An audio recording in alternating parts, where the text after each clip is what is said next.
Joan Park sat alone in the quiet mess hall of Outpost Sigma 7. The space station hummed softly around him. 5 years had passed since he first put on the gray uniform of the Human Defense Force.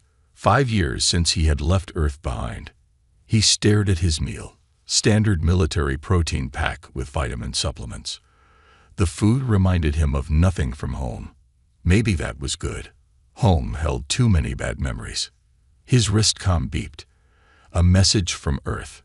June frowned. His parents called every 2 weeks, like clockwork. This wasn't their day. He tapped the screen. His sister Neri's face appeared. Her eyes were red. She had been crying. "June," she said, "I need your help." Something cold moved through June's chest. He had not seen his sister cry since he left for basic training. "What's wrong?" he asked. "It's school. Green Hill High." Neri looked over her shoulder, as if checking no one could hear her. "Remember the kids who hurt you. Te, Dai, and Suk are their younger brothers and sister. They run the school now." June's hand tightened around his fork. Green Hill High. The place where he had spent 4 years in fear. The place he had promised never to think about again. "They're worse than when you were here," Neri continued. "They have tech, June. Alien tech from the war. They're stronger, faster. The teachers are scared of them." "Have they hurt you?" June asked, his voice flat and cold. Neri touched her shoulder. Winced. She didn't need to answer. "I'll come," June said. After the call ended, June sat motionless. The mess hall seemed colder now. Around him, other soldiers talked and laughed. None of them noticed the storm building inside him. He walked to the command center. Colonel Hannah Kim was reviewing battle plans on the main screen. June waited until she acknowledged him. "Lieutenant Park," she said, "what can I do for you?" "Request permission for emergency leave, Colonel. Family situation." Colonel Kim studied his face. She had led June through 3 major battles against the Kryvax forces. She had seen him hold position when others retreated. She had never seen him ask for anything personal. "The Kryvax are pushing at the Proxima border," she said. "We may need every soldier if they break through." "I understand, Colonel." Colonel Kim turned back to her battle plans. June stood at attention, waiting to be dismissed. "You know," she said suddenly, "I've always wondered what made you such a good tactical fighter, Park. Most soldiers run from danger. You always seem to know exactly where to position yourself." "Just training, Colonel." "No." She turned to face him fully. "It's experience. Someone who's spent years avoiding threats develops instincts. Someone who's had to watch their back every day knows how to anticipate attacks." Jun said nothing. "Your file says you enlisted the day after high school graduation," Colonel Kim continued. "Perfect timing to escape something. Or someone." She tapped her screen. "Leave granted, Lieutenant. 2 weeks. But I want you back when it's done." "Thank you, Colonel." As he turned to leave, she added, "Park, whatever you're going home to face, remember your training. Sometimes the best way to win isn't through direct confrontation." "With respect, Colonel, sometimes it is." In his quarters, Jun packed light. Standard civilian clothes. His service medals, 3 silver stars, 2 purple hearts. The small knife he always carried, even against regulations. He looked at himself in the mirror. At 22, his face was harder than it should be. A thin scar ran across his left cheek, a reminder of the Battle of Europa. His eyes were different now, steady, watchful. No one would mistake him for the scared boy who had once roamed the halls of Green Hill High. June boarded the transport ship that would take him back to Earth. As the station grew smaller behind him, he closed his eyes. He was going back to the only battle he had ever run from. And this time, he would not run. The transport ship landed with a soft thud. June stepped onto Earth soil for the first time in 3 years. The gravity felt strange, heavier than the artificial pull of Outpost Sigma 7. The air smelled different too. Clean. No recycled oxygen here. His hometown had changed. New defense towers rose above the trees. Sleek and silver, they scanned the skies for any sign of Kryvac ships. The war had touched every corner of Earth. June walked past a settlement on the edge of town. Dome-shaped houses clustered together. Refugees from Proxima Centauri lived there now. Their world had fallen to the aliens 2 years ago. An old truck waited at the station. His father sat behind the wheel. "Son," Mr. Park said, his voice thick. He did not try to hug June.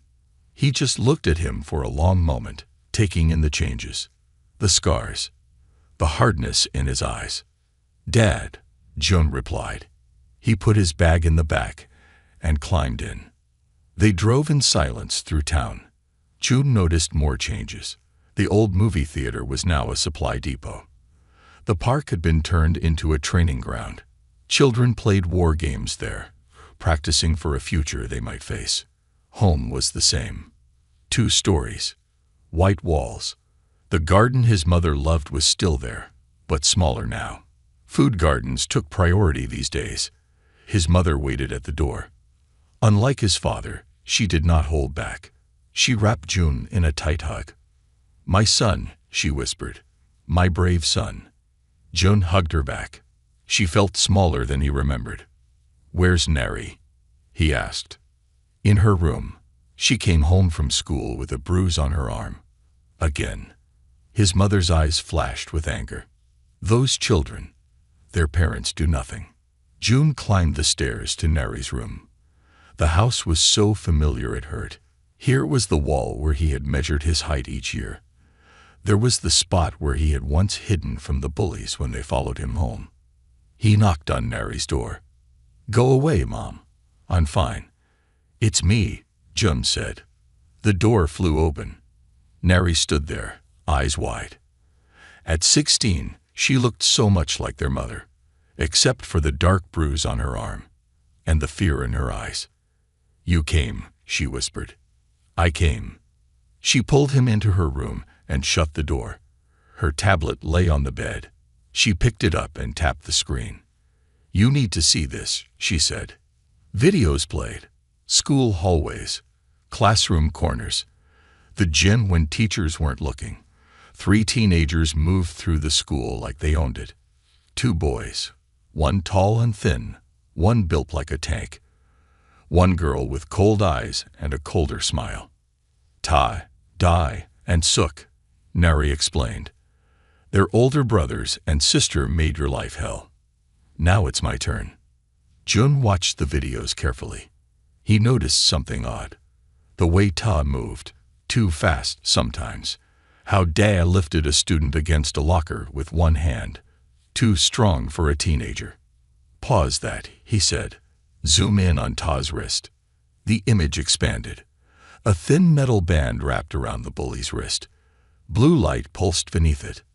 "Alien tech," Jun said. "Military grade. Reflex enhancers. They're illegal outside combat zones." "They have more," Neri said. "Strength amplifiers, sensory boosters. They get them from their parents." "And what do their parents do now?" June asked. "They run Nova Defense Corp, the biggest military contractor in town. After the first Kryvax attack, they got rich selling modified alien tech to the human defense force." June's eyes narrowed. Stolen tech, the kind soldiers die to capture. That night, after dinner, June stood at his bedroom window. Outside, defense towers swept the sky with blue lights. In the distance, the Nova Defense Corp building glowed against the night. The door opened behind him. His father stepped in. "I should have protected you better," Mr. Park said. "When you were in school, when they hurt you." June didn't turn around. "It doesn't matter now." "It does. You joined the military because of them, because you wanted to be strong." "I joined to protect people." His father placed a hand on his shoulder. "And now, why did you come back?" June finally turned. "To finish what I started. To make sure Neri doesn't live in fear like I did." "Be careful, son. These are not just children anymore. Their parents have power now." "So do I," Jun said. I'm not the same person who left here. That night, Jun dreamed of alien battlefields and high school hallways. In his dreams, they looked exactly the same. Morning came too soon. Jun woke before sunrise, a habit from his military days. He dressed in plain clothes, dark pants, a simple gray shirt, nothing that would draw attention. I'm going to the school today, he told his parents at breakfast, as part of the veteran outreach program. His mother looked worried. Is that wise? Those children will recognize your name. Let them, Jun said. He ate quickly, the way soldiers do.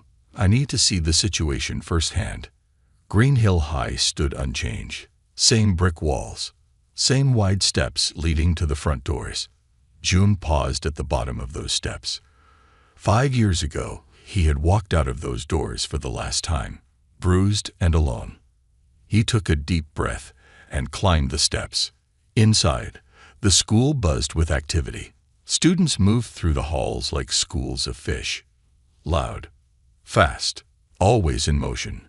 Jun felt old among them, though only 5 years separated him from his own school days. The main office looked the same too. The secretary glanced up at him. Can I help you?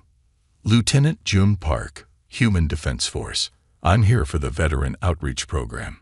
Her eyes widened slightly at his name. Of course. Principal Du is expecting you. Principal Du's office was larger than Jun remembered. The man himself was smaller, balding now, soft around the middle. His handshake was weak. Lieutenant Park, a pleasure to have one of our graduates return as a war hero. I'm no hero, Jun said. Just a soldier. Of course, of course. Principal Du gestured to a chair. What can Green Hill High do for the Human Defense Force today? I'd like to observe some classes, talk to students about military service, walk the halls between periods. Principal Du's smile faltered. The halls? I'm not sure that's necessary. It is, Jun said firmly. I want to see how students interact when teachers aren't watching. Principal Du's eyes narrowed slightly. Your sister is a student here, isn't she? Nari Park. Yes. I've heard she's having some adjustment issues, problems with other students. That's one way to put it, Jun said coldly. Principal Du leaned forward. Lieutenant, let me be clear. Green Hill High has a reputation to maintain. During wartime, we provide stability, structure. We can't have outside elements disrupting that. I'm not here to disrupt anything, Jun said. Yet. He spent the morning moving through the school. Each classroom brought back memories. Here was where they had knocked his books to the floor every day. There was where they had cornered him after chemistry class. Between third and fourth periods, he saw them. 3 teenagers stood at the end of a hallway. Students flowed around them like water around rocks, giving them space, avoiding eye contact. Tai was tall and lean like his older brother had been. The same sharp face, the same cruel smile. The blue light of alien tech pulsed at his wrist. Day was built like a tank, broader even than his brother had been at that age. His neck thick with muscle. A faint glow showed beneath his shirt collar, strength amplifiers embedded in his skin. Suk was the most disturbing. Cold eyes watched the crowd. A slight smile played on her lips. No visible tech, but Jun noticed how she tilted her head sometimes, listening to sounds others couldn't hear. Sensory enhancers. As Jun watched, a smaller student tried to hurry past. Ta's hand shot out, impossibly fast. The boy froze. Tax time, Ta said. Pay up. The boy handed over his lunch credits. Ta laughed.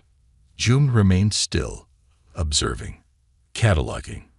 In war, knowledge of the enemy was the first step to victory. After school, he found himself in the science wing. A classroom door stood open. Inside, an old man sorted through papers. Mr. Sun. The teacher looked up. Recognition dawned on his face. Jun Park, he said softly. I didn't think you'd ever come back here. Neither did I. Mr. Sun studied him. You've changed, Jun. I see it in your eyes. Jun stepped into the classroom. The school hasn't changed much. No, same dynamics, different players. Mr. Sun pulled out a tablet. I've been documenting it. The bullying, the extortion, the blind eye turned by administration. He showed Jun videos, similar to Nari's, but more extensive. Times, locations, patterns. Why haven't you taken this to Principal Du? Jun asked. Mr. Sun sighed. Do you know who Ta's father is? Mr. Han runs Nova Defense Corp now. Half the town works for him. The other half relies on his contracts. His donations built the new gym. So everyone looks the other way. Everyone except me, Mr. Sun said. And now you. Jun looked at the classroom door. I need to know everything about them. Their routines, their weaknesses. This isn't a war, Jun. Yes, it is, Jun said quietly. It always was. Jun knew he couldn't win this fight alone. In the Defense Force, no soldier fought without a team. He needed allies. The next day after school, Jun waited in the parking lot. He watched as most students left, rushing home before dark. Defense curfew started at sunset these days, but some students stayed. The ones with nowhere better to go. The ones who found safety in empty classrooms rather than outside them. Jun followed a small group to the science lab. They didn't notice him at first. They were too focused on something on the lab table. It's definitely military grade, a boy said, poking at a small device. But the power source is fried. Can you fix it, Jin? Asked a girl. Maybe, if I had the right tools. Jun stepped into the room.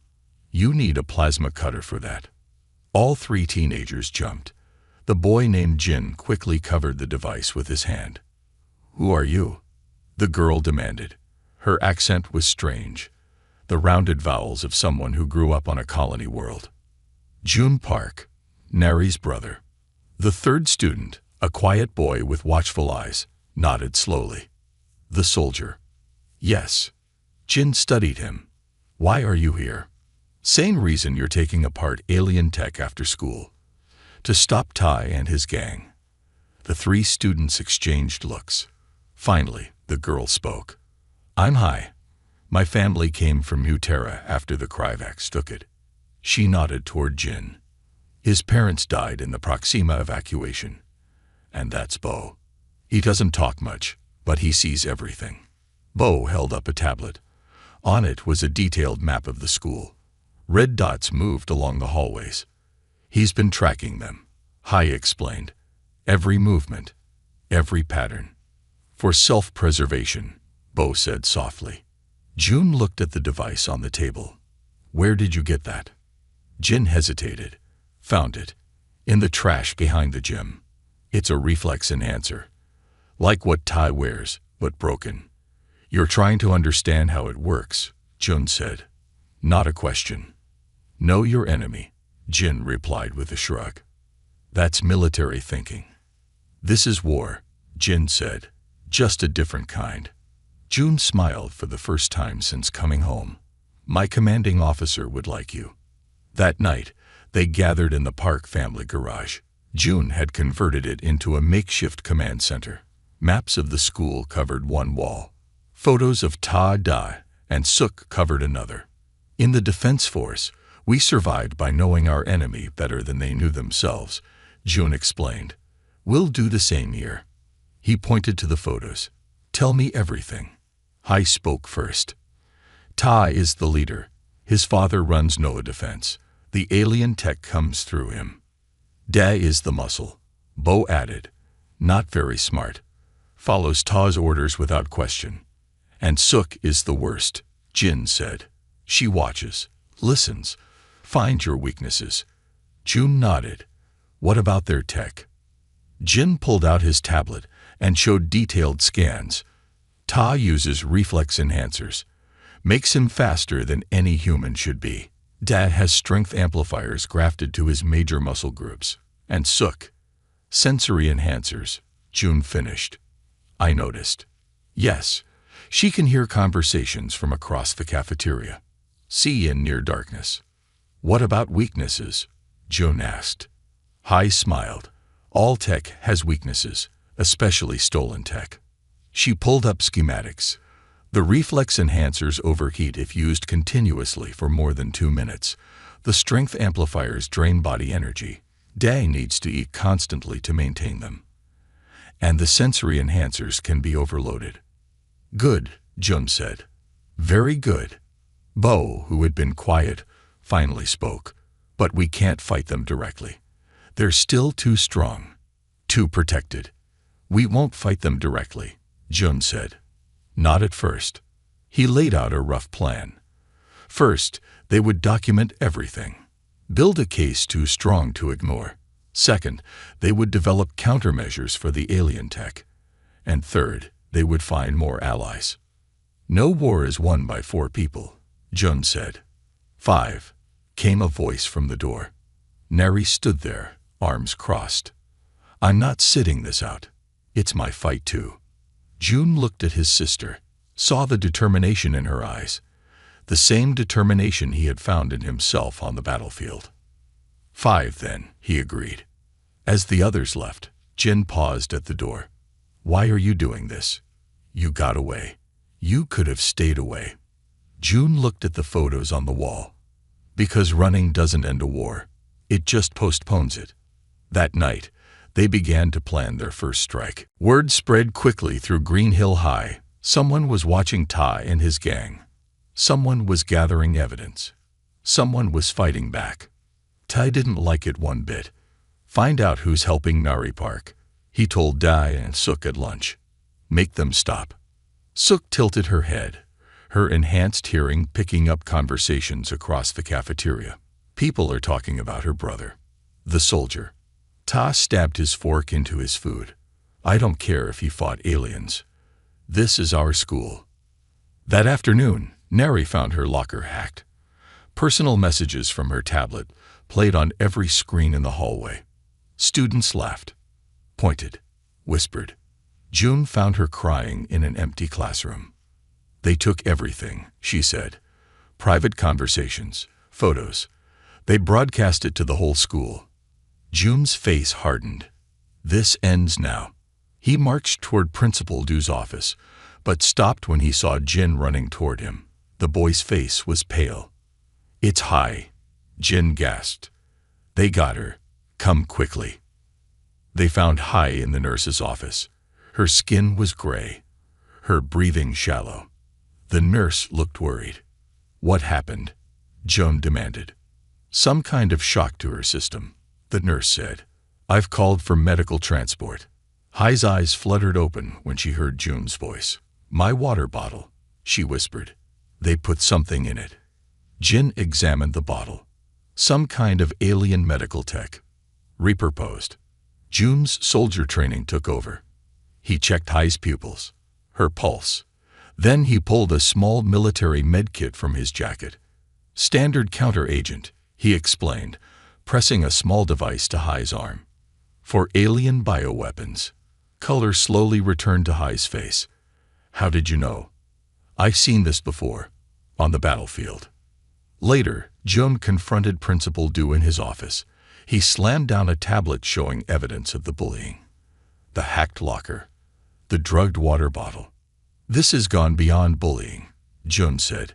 This is assault, with military-grade alien tech. Principal Du barely glanced at the evidence. These are serious accusations, Lieutenant Park, against the children of very important people. Children who are putting other students in the hospital. Principal Du leaned back in his chair. You don't understand the New World Orders, soldier. Some fights can't be won with your military heroics. What does that mean? The principal's eyes darted to a photo on his wall.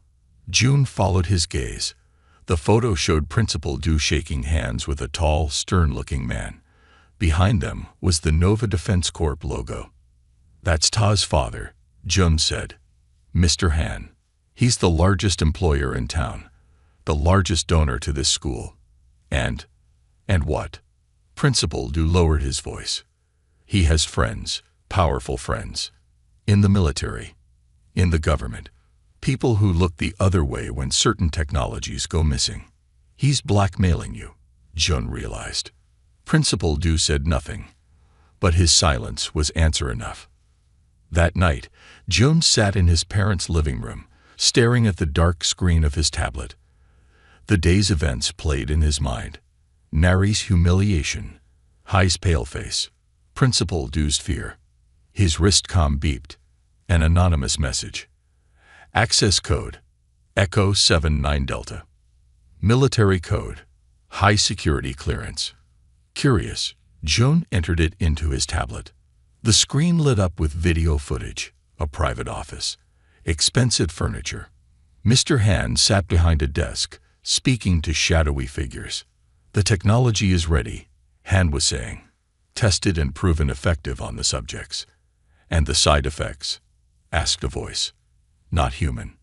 The translator gave it a metallic quality. Minimal. The subjects show increased aggression, but that's manageable. Jun felt cold. The subjects Han spoke of had to be the teenagers, his own son included.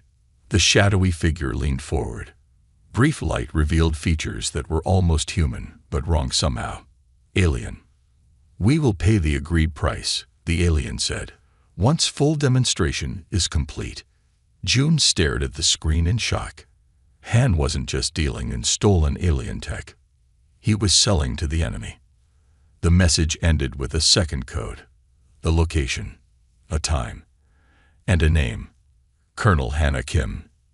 The game had just changed dramatically. Jun called an emergency meeting that night. His small alliance gathered in Mr. Sun's classroom after curfew. The science teacher had given them access, understanding the urgency. What I'm about to show you changes everything, Jun said. He played the video of Han meeting with the alien. Silence fell when it ended.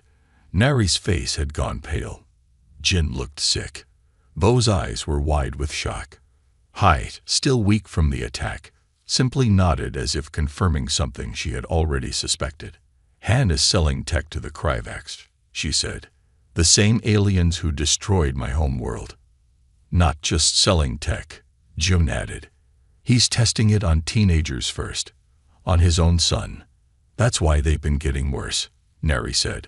More violent, more reckless. It's not just them being bullies. They're being affected by the tech. Jin studied the footage. That explains the chemical structure I found in Hai's water. It wasn't just to make her sick. It was to test how her body would react to the alien compound. We need to stop them, Bo said quietly. But how? If Principal Du won't help, who will? Jun stood up straight, his military bearing taking over. We need a plan, not just to stop the bullying, but to expose Han's operation.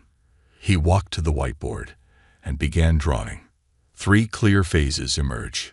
First, we gather evidence, not just of the bullying, but of Han's meetings with the Kryvax. We need proof that can't be ignored or covered up. I can help with that, Mr. Sun said from the doorway.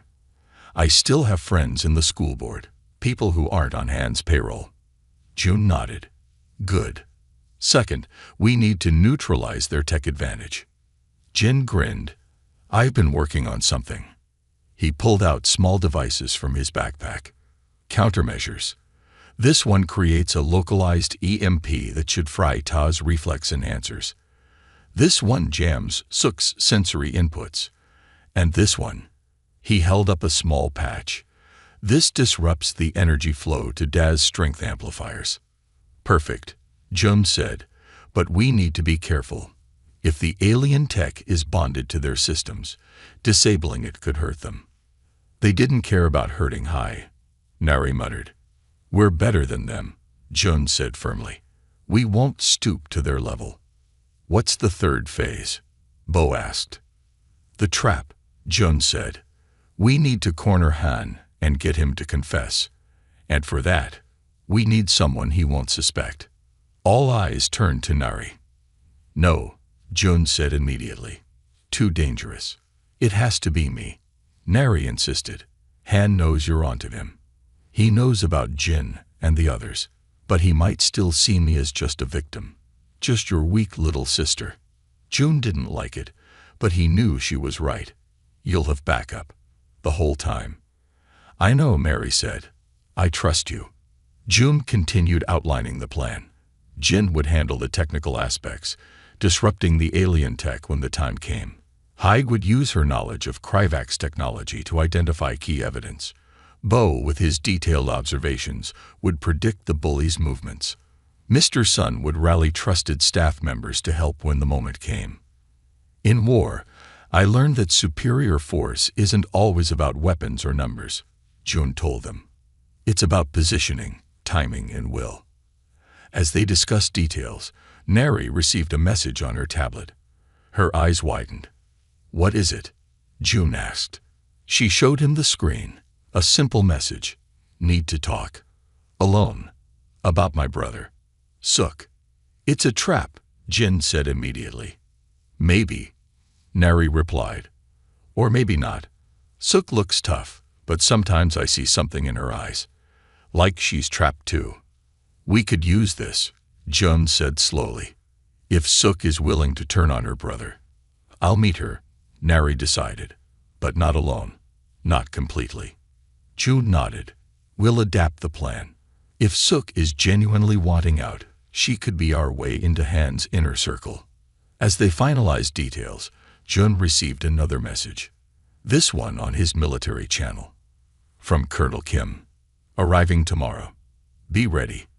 Help was coming. But would it be in time?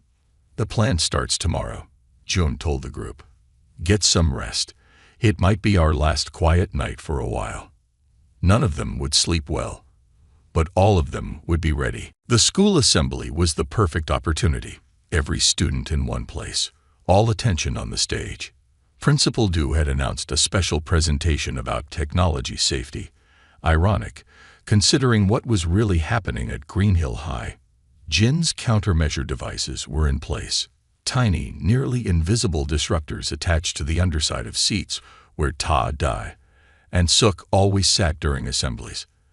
Bo's careful observations had made this possible. Ready? Jun asked through the small communicator in his ear. He stood at the back of the auditorium, watching. Ready, came Jin's voice. In position, said Hai. Targets entering now, reported Bo. Tai, Dai, and Suk swaggered into the auditorium. As predicted, they took their usual seats in the back row, away from teachers' eyes. Taz's wrist device glowed blue beneath his sleeve. Day's neck showed the faint lines of his implants. Suk's eyes constantly scanned the room, her enhanced senses taking in everything. Principal Du began his speech about responsible technology use. The irony was not lost on Jun's team. Now, Jun whispered. Jin activated the devices remotely. Nothing dramatic happened that would have drawn too much attention. But Tai suddenly frowned, tapping his wrist device. Dai shifted uncomfortably in his seat. Suk winced and put a hand to her ear. Phase 1 complete. Their tech advantages were temporarily neutralized. When the assembly ended, students filed out. Tai and his gang stayed behind, looking confused and angry. Tai hit his wrist device repeatedly, trying to get it working again. Something's wrong, Dai said, his voice unusually loud without his enhancements regulating it. Someone did this, Ta hissed. Someone messed with our tech. His eyes found Neri in the crowd. His face twisted with rage. You, he snarled. Your brother put you up to this. He lunged toward her, but without his reflex enhancers, he moved at normal human speed. Neri easily stepped aside. What's wrong, Ta? She asked coolly. Feeling a little slow today. Tay's face reddened. Get her. Day moved forward, but without his strength amplifiers, he was just a teenager with an attitude. Not nearly as threatening.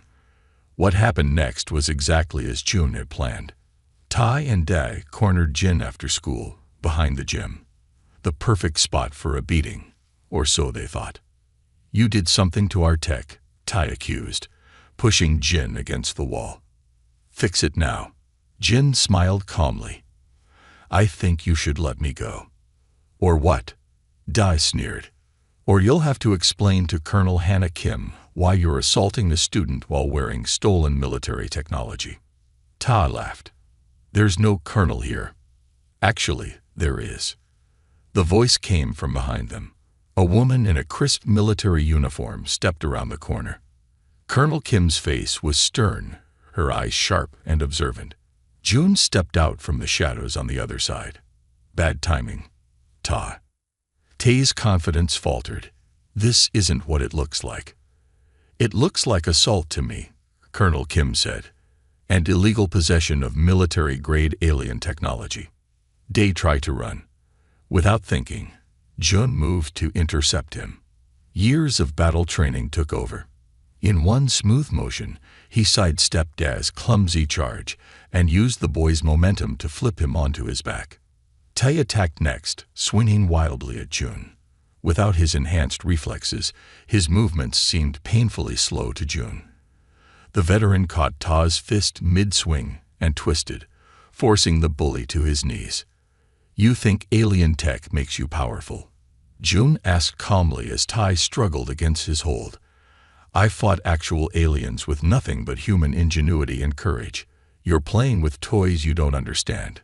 Colonel Kim walked forward, her eyes on the devices visible on Ta's wrist and Tae's neck.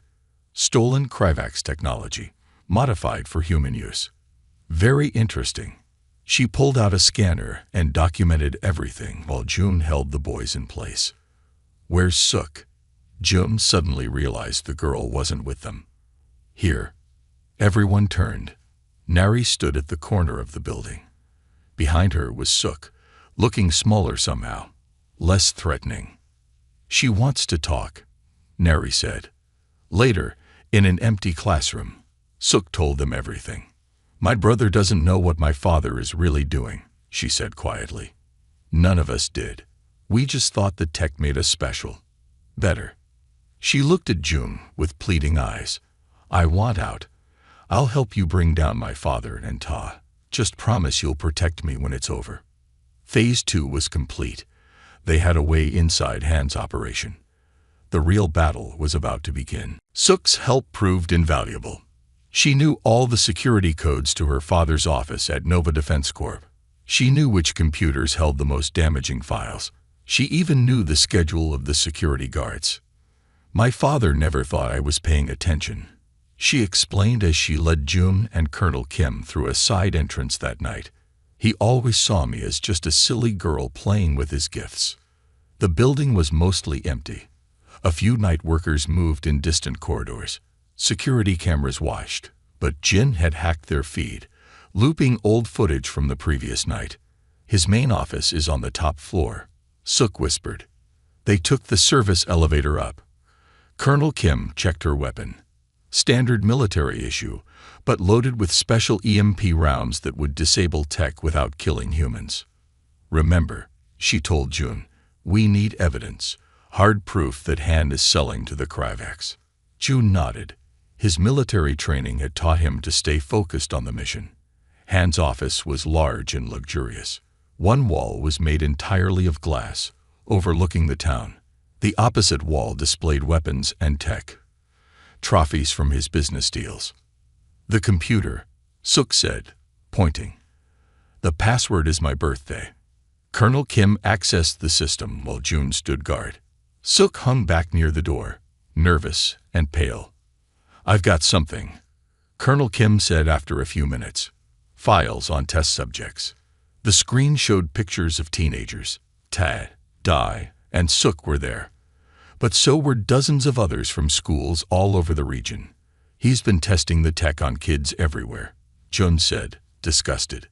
"Not just testing," Colonel Kim replied, opening more files.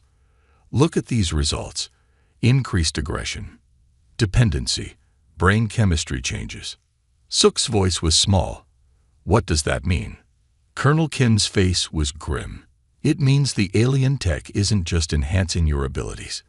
It's changing your minds, making you more violent, more controlled. Like slaves," Jun said, "or soldiers." A video file opened automatically. Han's face appeared, speaking directly to the camera. "Phase 3 testing complete. The neural bonding process works perfectly.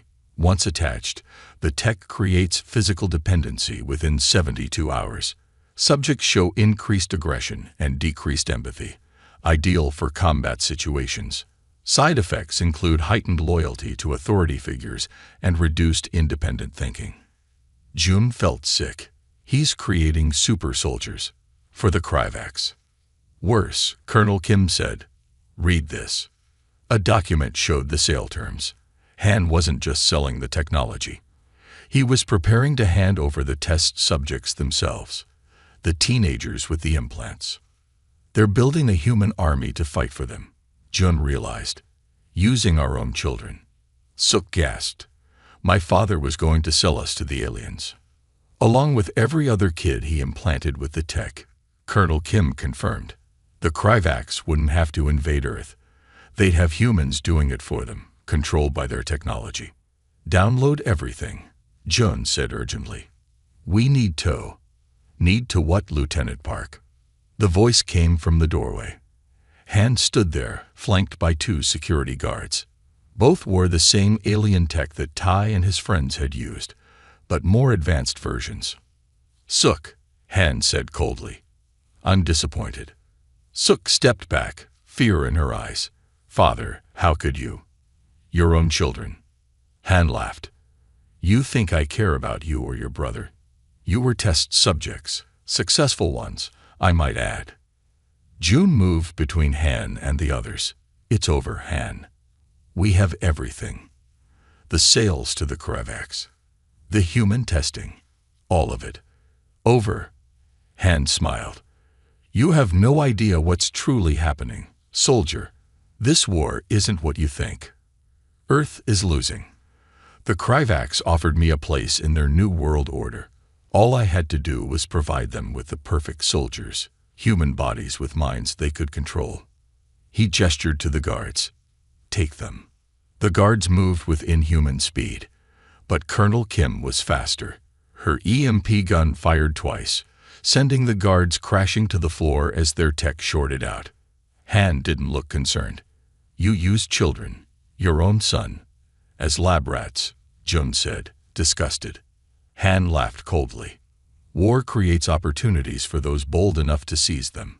These kids will be enhanced beyond human limitations, the next evolution of our species.